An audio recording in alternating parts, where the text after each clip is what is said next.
And then you were like, Mm-hmm. do you have any evidence for that?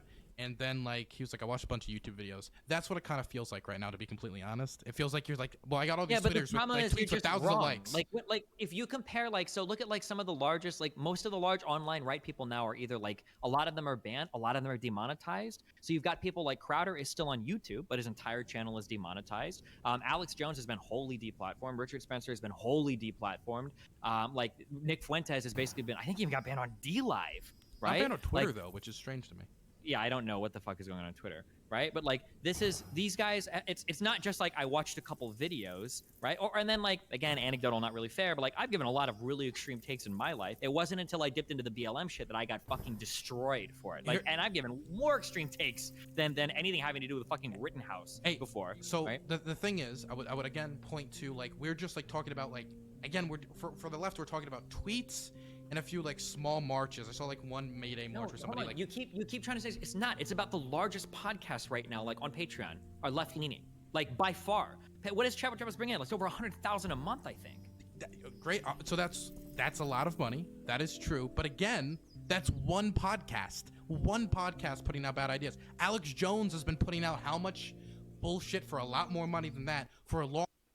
And not only that has Alex Jones been, made himself very wealthy and been doing that for a much longer amount of time than most of these left wing and progressive figures. His, you know, entertainment and all the other propaganda and extremist bullshit that he spouts has resulted in well, at least in one case, it's resulted in the harassment of the victims, the parents of the children killed in the Sandy Hook shootings.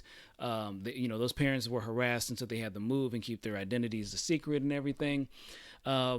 But then also there was the case of Pedogate, or Pizzagate, I should say, in which high-profile politicians like Hillary Clinton and certain other figures were rumored to be running a pedophile ring in the dungeon or the basement of a pizzeria.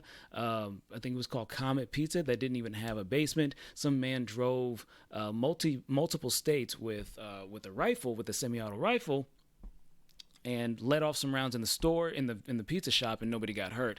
In addition to this kind of general dangerous shallow skepticism that allows people to again, indulge in conspiracy theories, or to, just because somebody approaches them with a certain level of authority or comes from a specific institution, that they can be, brushed off and whatnot.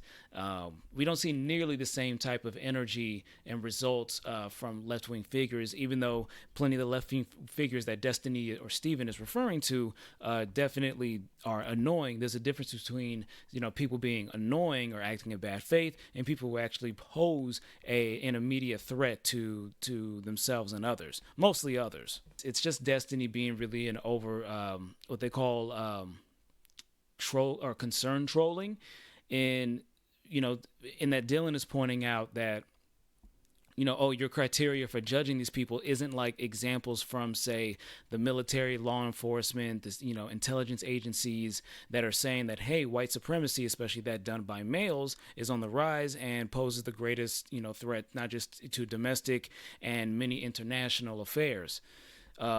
You don't have that. You also don't have, statistics. People want to talk about, the statistics of black crime, or, of people of color or non-white people, when white people are the ones, when most people commit crimes against those of their same in-group.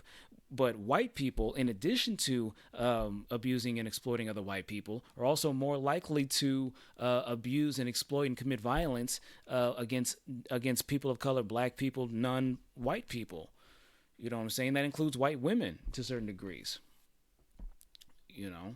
So it's just a lot of and using examples like that, and then saying that, like, oh, well, look at this tweet and this girl that I met off of Tinder, and saying the fact that certain people's Patreons are making them a lot of money. It's like, show me somebody who went out and tried to kill somebody in the name of Chapo Trap House.